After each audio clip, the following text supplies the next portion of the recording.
You could be earning six figures a year and still feel broke by the end of the month. Meanwhile, someone earning half of what you make is quietly building wealth, staying calm and sleeping better at night. The difference isn't luck. It isn't even income. It's something almost nobody talks about: your money mindset.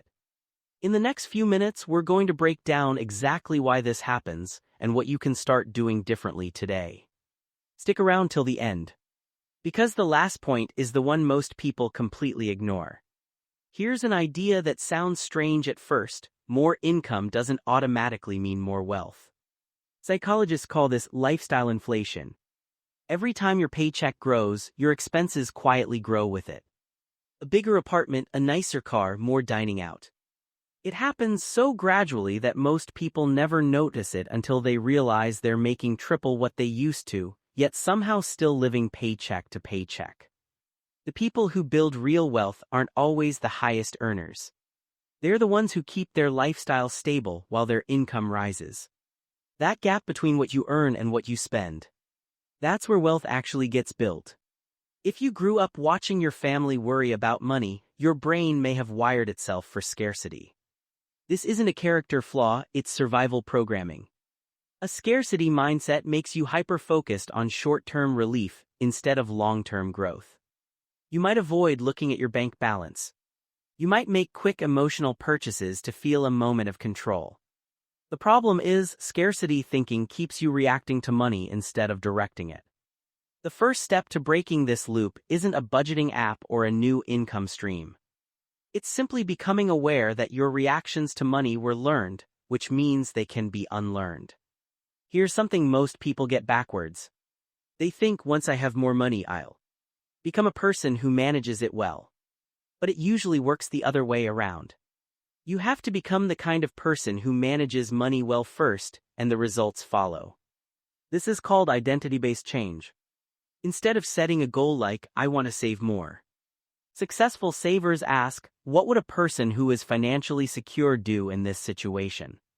Then they act like that person, even before they have the bank balance to match. Small decisions: checking your expenses weekly, pausing before a purchase, choosing progress over perfection, these are identity votes. Every one you cast moves you closer to becoming that person.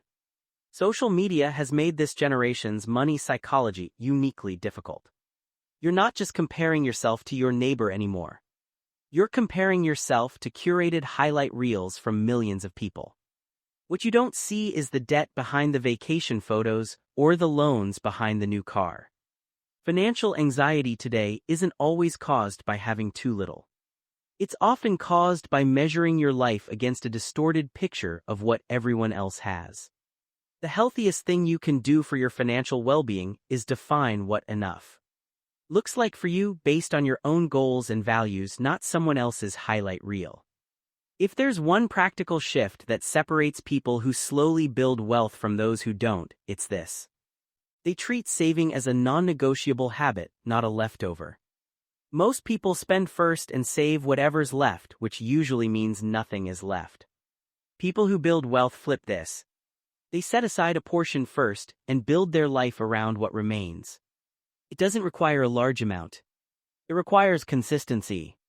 This single habit, repeated over years, does more for someone's financial future than almost any other single decision. Because it changes the relationship between you and your money from reactive to intentional. Let's quickly recap. Wealth isn't just about how much you earn. It's about the gap between income and lifestyle. Your early experiences with money shaped reactions that can be unlearned.